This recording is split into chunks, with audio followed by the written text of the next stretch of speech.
ಕಾಡಿಗಾನಹಳ್ಳಿ ಗ್ರಾಮ. ನಮ್ಮ ಹೆಸರು ಮುನ್ರಾಜು ಅಂತೇಳಿ. ನಮ್ಮ ಗ್ರಾಮದ ಶ್ರೀ ಲಕ್ಷ್ಮೀ ನರಸಿಂಹಸ್ವಾಮಿ ದೇವಾಲಯದ ಸೇವಾ ಮಂಡಳಿಯ ಖಜಾನ್ಸಿ ಆಗಿದ್ದೇವೆ. ಇವತ್ತಿನ ದಿವಸ ಶ್ರೀ ಲಕ್ಷ್ಮೀ ನರಸಿಂಹಸ್ವಾಮಿಯವರ ಬ್ರಹ್ಮರಥೋತ್ಸವ.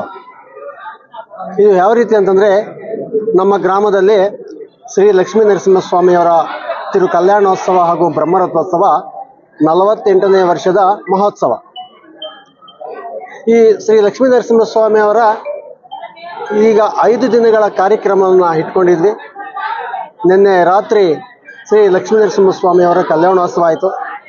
ಈ ಕಲ್ಯಾಣೋತ್ಸವಕ್ಕೆ ದಂಪತಿಗಳ ಸಮೇತವಾಗಿ ಸುತ್ತಮುತ್ತಲ ಗ್ರಾಮದವರು ಮತ್ತು ಬೇರೆ ಬೇರೆ ತಾಲೂಕಿನಿಂದ ಸುಮಾರು ಜನ ದಂಪತಿಗಳು ಈ ಒಂದು ಕಲ್ಯಾಣೋತ್ಸವಕ್ಕೆ ಆಗಮಿಸಿ ಯಶಸ್ವಿಯಾಗಿ ನೆರವೇರಿತು ಈ ಒಂದು ಕಲ್ಯಾಣೋತ್ಸವ. ಇವತ್ತಿನ ದಿವಸ ಬ್ರಹ್ಮರಥೋತ್ಸವ. ಈ ಬ್ರಹ್ಮರಥೋತ್ಸವಕ್ಕೆ ಸುಮಾರು ಸುತ್ತಮುತ್ತಲ ಹಳ್ಳಿಗಳಿಂದ ನೂರಾರು ಕಿಲೋಮೀಟರ್ಗಳಿಂದ ಸಹ ಒಂದು 5,000 to 6,000 ಜನ ಸೇರಿ ಈ ಒಂದು ಬ್ರಹ್ಮರಥೋತ್ಸವ ತುಂಬ ಅದ್ಧೂರಿಯಾಗಿ ನೆರವೇರಿದೆ.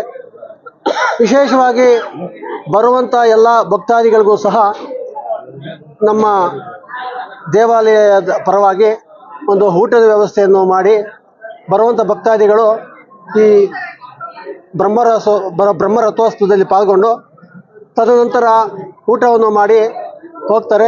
ಹಾಗೆಯೇ ಈ ಒಂದು ಕಾರ್ಯಕ್ರಮಕ್ಕೆ ಪಕ್ಕದ ಗ್ರಾಮದಿಂದ, ಅಗಲಗುರ್ಕೆ ಗ್ರಾಮದಿಂದ ಪಾನಕ, ಮಜ್ಜಿಗೆ, ಹೆಸರುಬೇಳೆಯನ್ನು ಸಹ ತಂದು ಭಕ್ತಾದಿಗಳಿಗೆ ಹಂಚ್ತಾರೆ. ಇನ್ನು ವಿಶೇಷತೆ ಏನಪ್ಪ ಅಂತಂದರೆ, ಈ ನಮ್ಮ ಕಲ್ಯಾಣೋತ್ಸವದಲ್ಲಿ ರಾತ್ರಿ ಕಲ್ಯಾಣೋತ್ಸವದಲ್ಲಿ ಸುಮಾರು ಜನ ಈ ಮದುವೆಯಲ್ಲಿರ್ತಕ್ಕಂಥವರು ಭಾಗಿಯಾಗಿದ್ದರು. ಏನಂತಂದರೆ, ಯಾರಿಗೆ ಕಂಕಣವಾಗ ಕೂಡಬಾರ್ದೆ ಮದುವೆಗಳು ತಡ ಆಗಿ ಇರ್ತಾರೋ ಅವರು ಈ ಒಂದು ಕಲ್ಯಾಣೋತ್ಸವದಲ್ಲಿ ಭಾಗಿಯಾಗಿ ಒಂದು ಆ ಪೂಜೆಯಲ್ಲಿ ಭಾಗಿಯಾಗಿ ಅವ್ರಿಗೆ ನರಸಿಂಹಸ್ವಾಮಿಯವರ ಅನುಗ್ರಹ ಪಡೆದರೆ ಮುಂದಿನ ವರ್ಷದ ಕಲ್ಯಾಣೋತ್ಸವದೊಳಗೆ ಮದುವೆಯಾಗಿ ದಂಪತಿಗಳ ಸಮೇತವಾಗಿ ಅವರು ಆಗಮಿಸತಕ್ಕಂಥದ್ದು. ಆದ್ದರಿಂದ ಸುಮಾರು ವರ್ಷಗಳಿಂದ ಈ ಪದ್ಧತಿ ನೆರವೇರ್ಕೊಂಡು ಬರ್ತಾ ಇದ್ದು ಸುಮಾರು ಜನ ಈ ಒಂದು ಕಂಕಣ ಭಾಗ್ಯಕ್ಕಾಗಿ ಸಹ ಆಗಮಿಸ್ತಾರೆ. ಹಾಗೆಯೇ ಈ ಊಟದ ವ್ಯವಸ್ಥೆಯನ್ನು ಸಹ ನಮ್ಮ ಪಕ್ಕದ ಗ್ರಾಮದವರು ಸೀನಪ್ಪ ಅವರು ಅಂತೇಳಿ ಎಲ್ಲ ಭಕ್ತಾದಿಗಳಿಗೂ ಸಹ ಅವರೇನೇ ಊಟದ ವ್ಯವಸ್ಥೆಯನ್ನು ಸಹ ಮಾಡಿದ್ದಾರೆ. ಪ್ರತಿ ವರ್ಷವೂ ಸಹ ಅವರೇ ಬರುವಂಥ ಭಕ್ತಾದಿಗಳಿಗೆ ಊಟದ ವ್ಯವಸ್ಥೆಯನ್ನು ಸಹ ಮಾಡ್ತಾ ಇದ್ದಾರೆ. ಇದೆಲ್ಲ ನಡೆಯಬೇಕು ಅಂತಂದರೆ ಶ್ರೀ ಲಕ್ಷ್ಮೀ ನರಸಿಂಹಸ್ವಾಮಿಯವರ ಅನುಗ್ರಹ, ಅವರ ಆಶೀರ್ವಾದ ಜನರಿಗೆ ಆಗಿರ್ತಕ್ಕಂಥ ಒಂದು ಒಳ್ಳೆಯ, ಅವ್ರು ಹೇಳಿದ್ರು, ರಾತ್ರಿ ಬಂದು ಹೇಳಿದ್ರು ಒಂದು 4 ಮಾತು. ನಮಗೆ ಶ್ರೀ ಲಕ್ಷ್ಮೀ ನರಸಿಂಹಸ್ವಾಮಿಯವರ ಇಲ್ಲಿನ ಒಂದು ಮಹಿಮೆ ತುಂಬ ಚೆನ್ನಾಗಿದೆ, ನಾವು ಏನು ತಿಳ್ಕೊಂಡ್ರೆ ನಮ್ಮ ಕೆಲಸ ಕಾರ್ಯ ನೆರವೇರ್ತದೆ. ಆದ್ದರಿಂದ ನಾನು ಈ ಒಂದು ಧರ್ಮ ಕಾರ್ಯದಲ್ಲಿ ಪಾಲ್ಗೊಂಡು ಬರುವಂಥ ಭಕ್ತಾದಿಗಳಿಗೆಲ್ಲ ಊಟದ ವ್ಯವಸ್ಥೆನ ನಾನು ಮಾಡ್ತಾ ಇದ್ದೀನಿ ಅಂತೇಳಿ ಅವರು ಮನಸ್ಸು ಸಂತೋಷದಿಂದ ಸಹ ಹೇಳಿದ್ರು. ಹೀಗಾಗಿ ಈ ಒಂದು ಶ್ರೀ ಲಕ್ಷ್ಮೀ ನರಸಿಂಹಸ್ವಾಮಿಯವರ ಒಂದು ಮಹಿಮೆ ಮತ್ತು ಇದ್ರ ಜೊತೆಗೆ ಈ 4ನೇ ವರ್ಷದ ನಮ್ಮ ಗ್ರಾಮ ದೇವತೆ ಕಾಳಮ್ಮ ದೇವಿಯ ಕರಗ ಮಹೋತ್ಸವ ಸಹ ಈ 4ನೇ ವರ್ಷದ್ದು. ಇವತ್ತಿನ ರಾತ್ರಿ ಹಸಿ ಕರಗ ಆಯಿತು. ಇವತ್ತಿನ ರಾತ್ರಿ 10 ಗಂಟೆಗೆ ಹೂವಿನ ಕರಗ ಇರುತ್ತೆ. ತುಂಬ ಹೂವಿನ ಕರಗದ ಜೊತೆಗೆ ಸಂಗೀತ ಕಚೇರಿ, ಆರ್ಕೆಸ್ಟ್ರಾ ಇವೆಲ್ಲ ಸಹ ಇರುತ್ತೆ, ವಿಜೃಂಭಣೆಯಾಗಿ ನಡೆಯುತ್ತೆ. ಸುಮಾರು ಜನ ಭಕ್ತಾದಿಗಳು ಆಗಮಿಸ್ತಾರೆ. ಅವ್ರಿಗೂ ಸಹ ಬರೋಂಥವ್ರಿಗೆ ಊಟದ ವ್ಯವಸ್ಥೆಯೂ ಸಹ ಇರುತ್ತೆ. ಹೀಗಾಗಿ ನಮ್ಮ ಚಿಕ್ಕ ಗ್ರಾಮವಾದರೂ ಸಹ ಈ ದೇವ ಕಾರ್ಯಗಳಲ್ಲಿ ದೊಡ್ಡದಾಗಿ ನಡ್ಕೊಂಡು ಹೋಗ್ತಾ ಇದೆ ಅಂತ ಎಲ್ಲರ ಮನಸ್ಸಿಗೂ ಬಂದಿದೆ. ನಮಗೂ ಸಹ ತುಂಬ ಸಂತೋಷ ಆಗ್ತಾ ಇದೆ. ಇನ್ನು ಮುಂದೆನೂ ಸಹ ಇದೇ ರೀತಿ ನಡ್ಕೊಂಡು ಹೋಗಲಿ ಅಂತ ಹೇಳಿ ಭಗವಂತನಲ್ಲಿ ಪ್ರಾರ್ಥನೆ ಮಾಡ್ಕೊಳ್ತಾ ಇದ್ದೀವಿ. ಗ್ರಾಮದಲ್ಲಿ 48ನೇ ವರ್ಷ ಬ್ರಹ್ಮರಥೋತ್ಸವ ನಡೀತಾ ಇದೆ. ಏನು ಈ ಚಿಕ್ಕ ಹಳ್ಳಿ ಆದ್ರೂ ಚಿಕ್ಕ ಕಾಡಿಗನಹಳ್ಳಿಯಲ್ಲಿ ಸುಮಾರು 48 ವರ್ಷಗಳಿಂದ ರಥೋತ್ಸವ, ಬ್ರಹ್ಮರಥೋತ್ಸವ ಇದೆಲ್ಲ ನಡ್ಕೊಂಡು ಬರ್ತಾ ಇದೆ.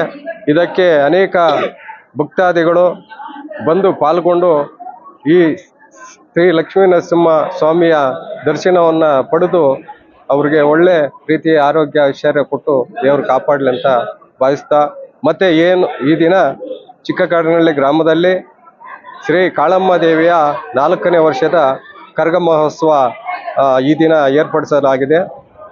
ಅದಕ್ಕೂ ಸಹ ಅನೇಕ ಭಕ್ತಾದಿಗಳು ಬಂದು ದೇವಿಯ ದರ್ಶನವನ್ನು ಪಡಿತಕ್ಕಂಥ ಕೆಲಸವನ್ನು ಮಾಡ್ತಾ ಇದ್ದಾರೆ. ಮತ್ತು ನಾಳೆ ಒನಕೆ ಕರಗ ಸಮೇತ ಇದೆ. ಇದಕ್ಕೆ ನಮ್ಮ ಚಿಕ್ಕಬಳ್ಳಾಪುರದ ಇವರು ನಮ್ಮ ದಾನಿಗಳಾದ ಶಿಲ್ಪಾ ಶ್ರೀನಿವಾಸ್ ಅವರ 4 ವರ್ಷದಿಂದನೂ ಅವರು ನಮ್ಮ ಕರಗಕ್ಕೆ ಅನುಕೂಲ ಮಾಡಿ ಕೊಡ್ತಾ ಇದ್ದಾರೆ. ಮತ್ತು ನಮ್ಮ ಡಾಕ್ಟರ್ ಸುಧಾಕರ್ ಸಾಹೇಬರು ದೇವಸ್ಥಾನಕ್ಕೆ ಅನೇಕ ರೀತಿ ಒಳ್ಳೆ ಕೆಲಸ ಕಾರ್ಯಗಳನ್ನು ಮಾಡಿ ಅವರು ಸಹ ಈ ಕರಗಕ್ಕೆ ಪ್ರತಿ ವರ್ಷ ಹಣ ಸಹಾಯವನ್ನು ನಮಗೆ ಮಾಡಿಕೊಟ್ಟಿರ್ತಾರೆ.